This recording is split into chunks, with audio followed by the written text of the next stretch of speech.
Welcome to Not My Generation, the political podcast that looks at political news and events through a generational lens. I am Professor James Davenport. This is my colleague, Dr. Emily Stacey.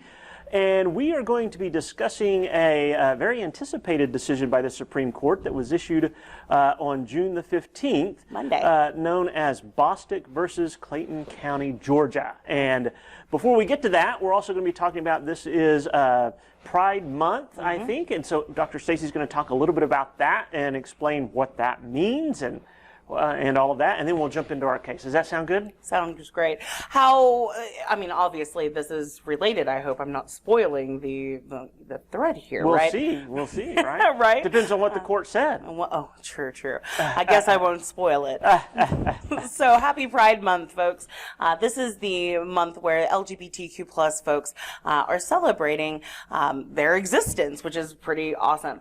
So Pride commemorates the Stonewall riots that occurred in 1969, and I was just giving a lecture yesterday on civil rights, and it tends to be a topic that, of course, is a little touchy for folks, and certainly, depending on who you are, people of color, women, for example, and certainly the LGBTQ community. In fact, I was just kind of summarizing the civil rights movement in terms of the African American civil rights movement. You got your first sort of Civil Rights Act in 1866. It took until really 1964 for any sort of codification or actualization of civil rights to, get into society. So almost 100 years for that to happen, leading to the LGBTQ movement, who borrowed a lot of the same civil disobedience tactics and challenging the law.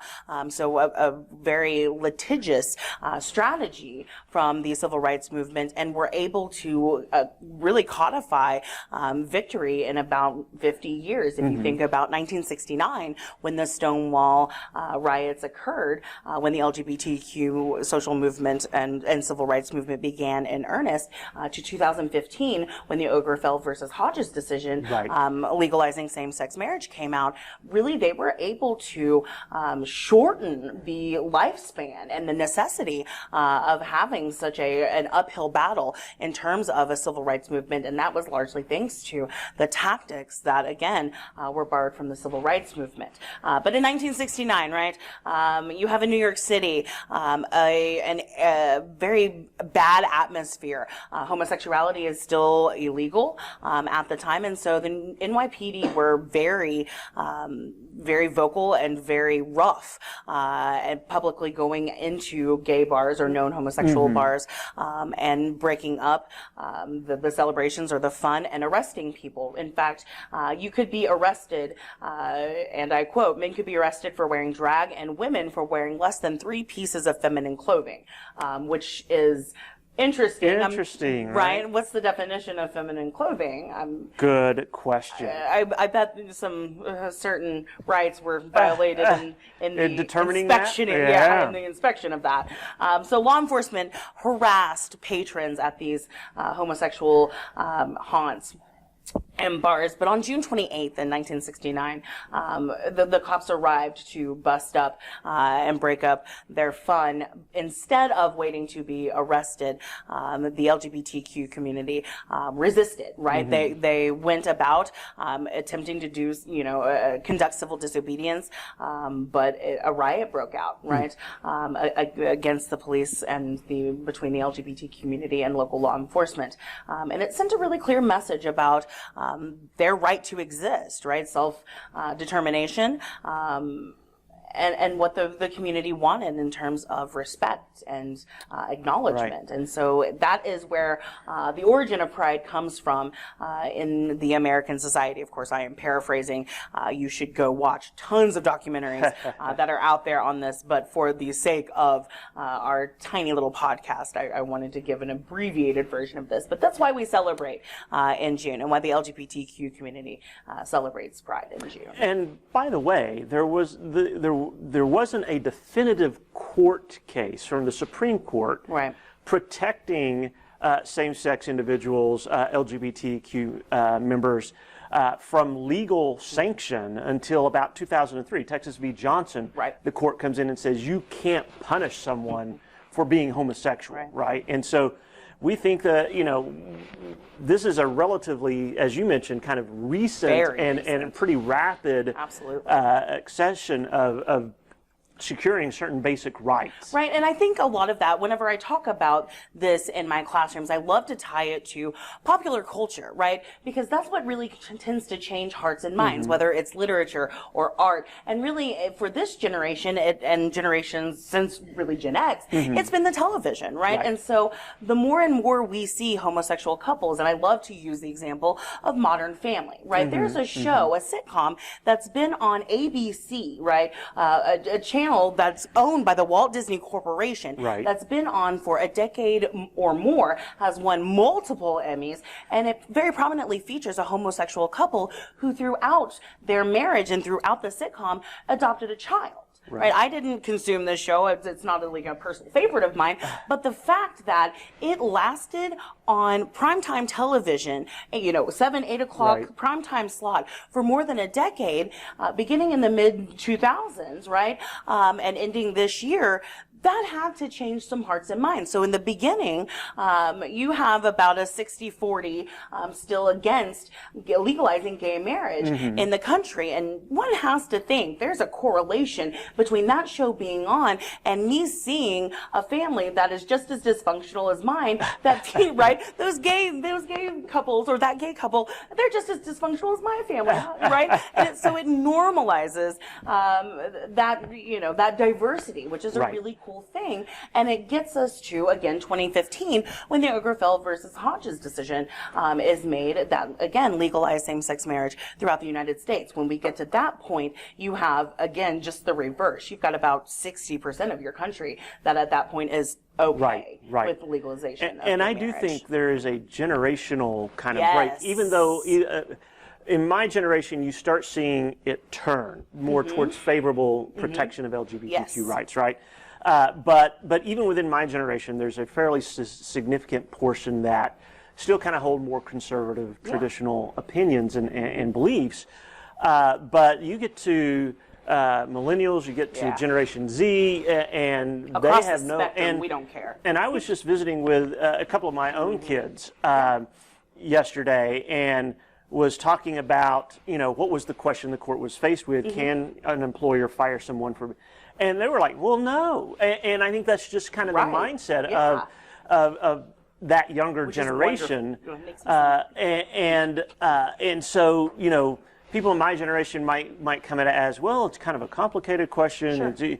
And maybe older generations, well, of course they can do that because that's wrong or something like that, right? And so you see this generational kind of transitioning of opinions to where those young people coming up today, it seems offensive to them that an employer would have the ability to do that, right?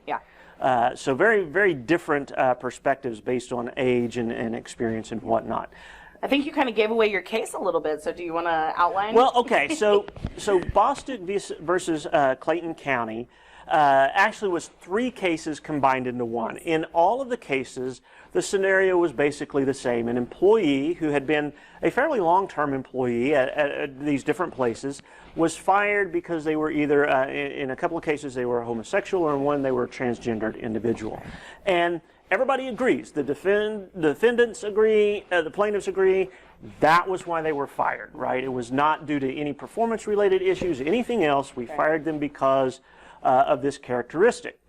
And so the court is faced with this question: does the Civil Rights Act, Title VII specifically, the Civil Rights Act, prevent employers from doing this, saying you can't do this? And so that's the question the court has to confront and has to address.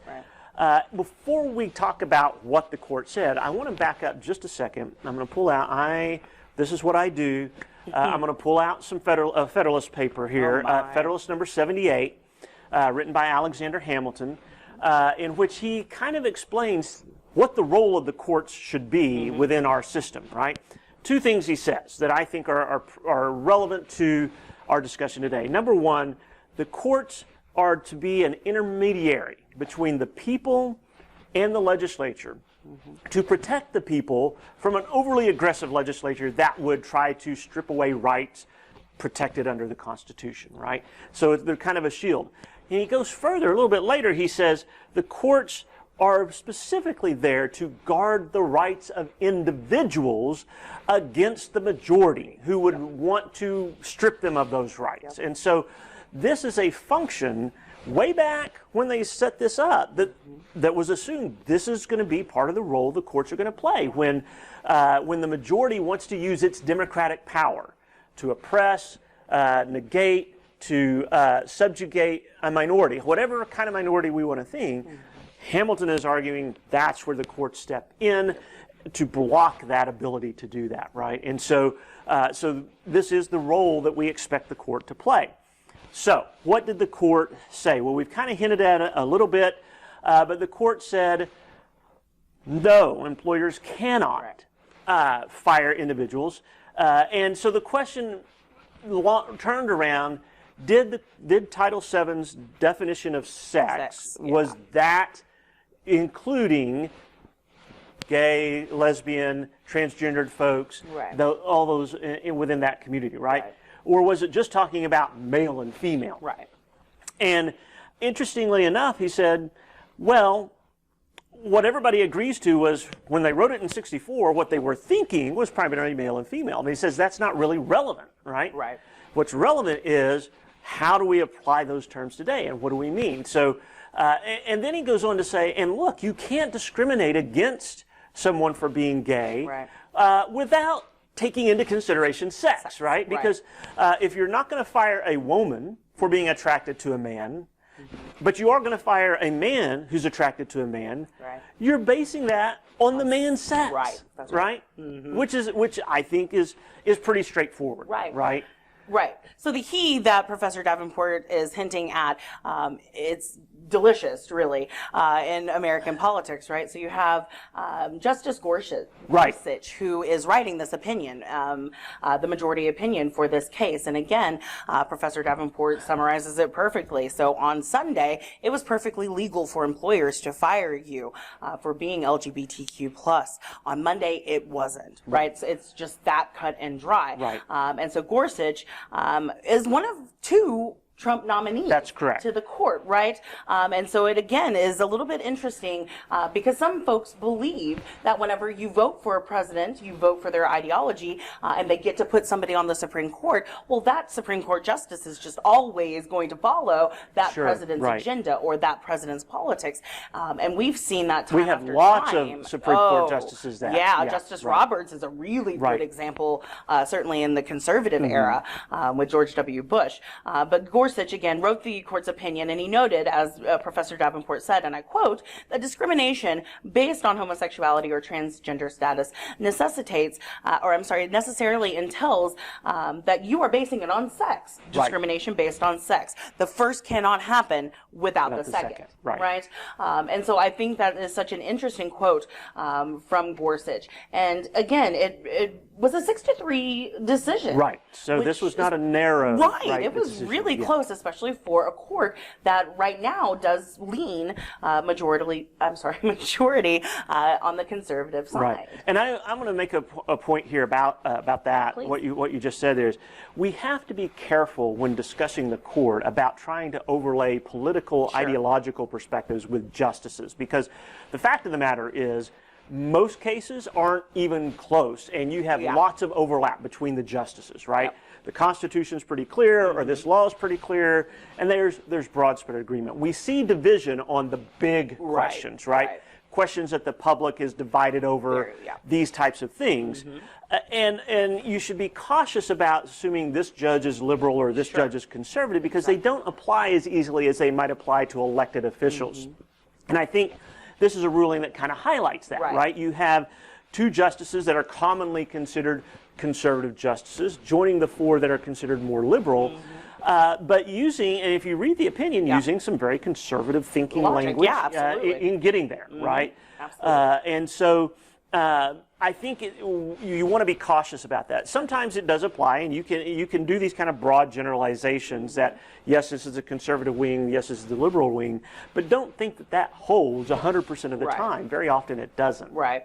And so, again, this new case, or the decision in this case, really does break precedent in terms of the way that we have seen the LGBTQ community treated in the workplace before. In fact, most people know about the Red Scare in the 1950s, 1960s, whenever we're concerned with communism and start purging our roles in the government. But there is also a subsequent Lavender Scare that's going, or not even subsequent, at the same time, simultaneously, around 1953, after President Eisenhower signed an executive order that required the government agencies and cabinet departments to purge any known gay men, right, and lesbians from their ranks. And there was some suspicion, if I remember correctly, that being homosexual inclines you to be communist at the same time, right? Yeah. And so there was this kind of connection. You had these two kind of scares going on at the same time, and there was some overlap, not entirely, but some. Yeah. So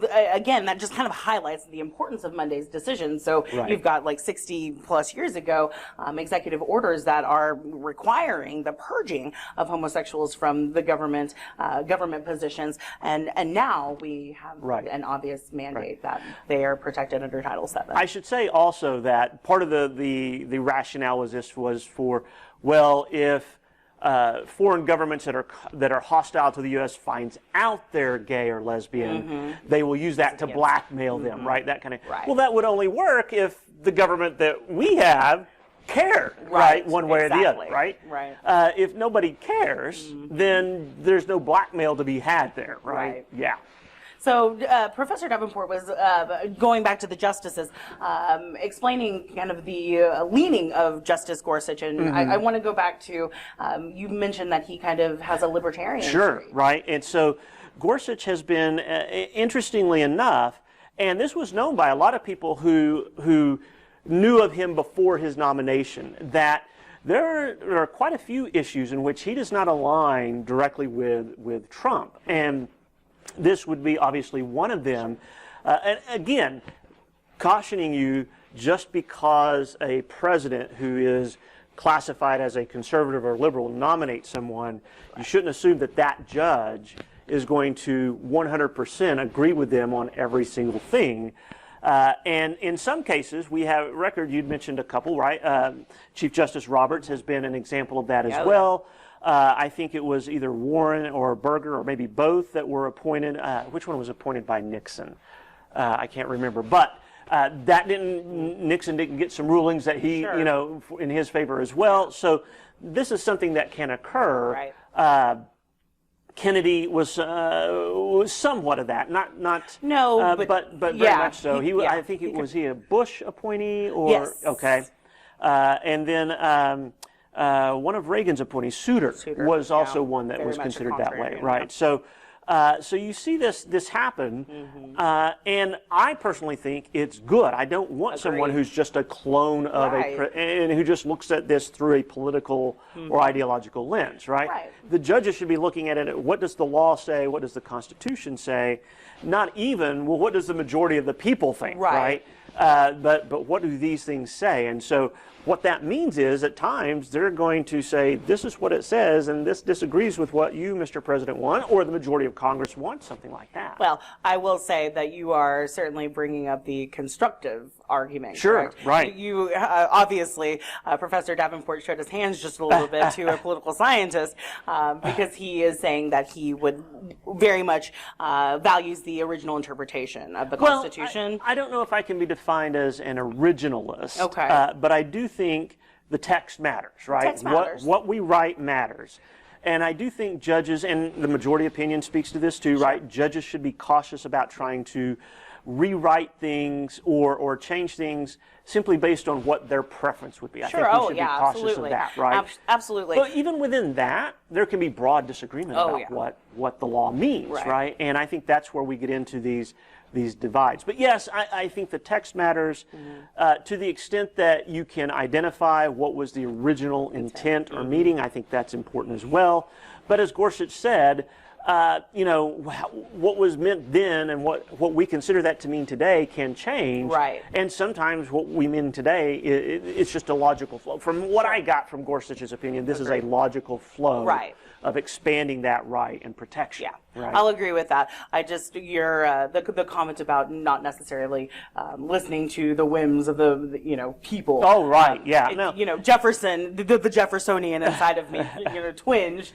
Sure. Because I do fall on a little bit on the other side of judicial activism, right? And we have points where the court made rulings to not step. There's a whole theory about the court's function, right? Is that it won't step too far away from public opinion or majority opinion, right? Because it needs to be legitimate, right? And you don't that's elect where these people. That's where its power comes from, is being considered legitimate. That's right. And so it won't venture too far out in those situations. So I don't think you can discount that. I just think that in this case, as they presented it, and I agree with it, the language that was in the law absolutely matters. I agree. And I think Gorsuch laid out a really good trail of this is why we have to come to this conclusion, right? There wasn't a lot of twisting or making the criticism from the other side. You're just making stuff up. I didn't see that as much.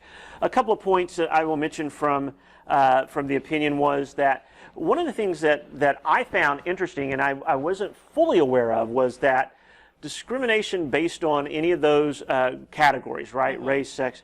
If an employer fires you, refuses to promote you, doesn't hire you to begin with, and that decision is at all even partially based on one of those factors, they violated Title VII, right? So it wouldn't have mattered if any of these employees were being fired because, well, they showed up too late too often. If they showed up too late too often and they're gay, I'm firing them, right? And so an important distinction there, right? You can't say, well, that's not the only reason. It doesn't matter. If it's even partially a reason, you are going to get tripped up and you're going to come into conflict with Title VII, right? The other thing that I found very consistent with Federalist Number 78 was the argument that Title VII protects individuals, not classes of people. And so, and the point here was it doesn't matter if overall you treat men and women equally, it's how are you treating individuals, right? And so it is a protection of individual rights, a protection of individual freedom, if you will. In this case, the freedom to economically pursue your happiness by getting a job, right? Or keeping that job. And so I think that was an interesting and important point that they made. And then that in any sexual discrimination, intention is assumed, right? And so, and it by definition almost has to be. If you are treating this person who's a male and this person who's a female, and you treat them differently, the assumption is that you're treating them based on sex, right? And so that too comes into conflict with Title VII, obviously. A pretty succinct summary, sir. Well, this, and there's a lot, and I did not read the dissenting opinions as thoroughly as I did the majority opinion. And by the way, I'm just going to put this out there. You should always, if it's an opinion that you think is important, if it's an opinion you think is going to have broad ramifications, you should always read it yourself. And you can, right? You can read this thing. It's online at the Supreme Court's website. There are other websites that produce these opinions as well, that have them and store them. I have found over time that the media often gets these things wrong. Their interpretation of it is not what the court said. And you only know that if you read what the court said, right?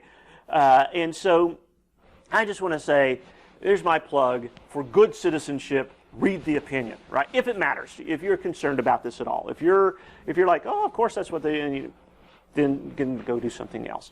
One other thing I will say is that they were very careful to say, we're only dealing with the facts at hand, right? We are not making any kind of, so there was some question, well, what's this going to do with cases like the Masterpiece Cake Shop, right? And the court said, we're not dealing with that. That's not the question that we're being asked right now, right? We are dealing solely with what happened in these 3 cases. Was it compatible with Title VII? Their conclusion is it was not, and that's what we're saying, right? And so, and the court does this quite a bit in its opinions. It kind of narrows the broadness of the opinion when they can. To keep them, oftentimes to keep them from trapping themselves into future decisions, right? Absolutely. I feel personally attacked by Professor Davenport's opinion. I did not personally read the full opinion. However, I will go back to my office and read it. I feel very, thank you. Well, you did more than 99% of the public will do. So, hey.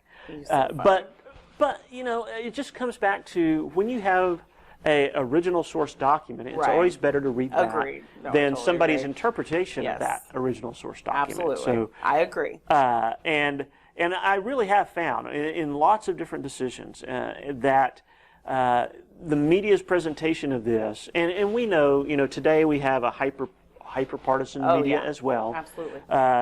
So on a case like this, conservatives are going to tell you how awful it was and how they said all these horrible things, and liberals are going to tell you how this extends even to all these other areas, right? And if you're not careful, you won't understand. And so that's just my plug for. I totally agree. And sometimes they're just entertaining, right? If you did not read Scalia's dissent to the Okerfeld decision in which he brought up Harry Potter, it's definitely worth a read, kids. So yes, I do agree. Like him or hate him, Scalia had some of the most entertaining opinions that have been written by anybody on the court. And I'm not sure how anybody's going to overtake that. It seems like these 9 folks don't have the personality that I don't see anybody stepping up to the plate to do that. Any parting thoughts that you want to share? No, just happy Pride. Be safe. Keep wearing your masks. All that good stuff. COVID has obviously not gone away. We have seen increases day to day in the state of Oklahoma. So please be safe, folks. Practice good social distancing. And be cautious when you're out, right? Try to, like Dr. Stacey said, wear those masks. And hopefully we'll see you guys, a lot of you, on campus soon. Yes. Yeah. I'm excited about that. All right. We'll see you next time.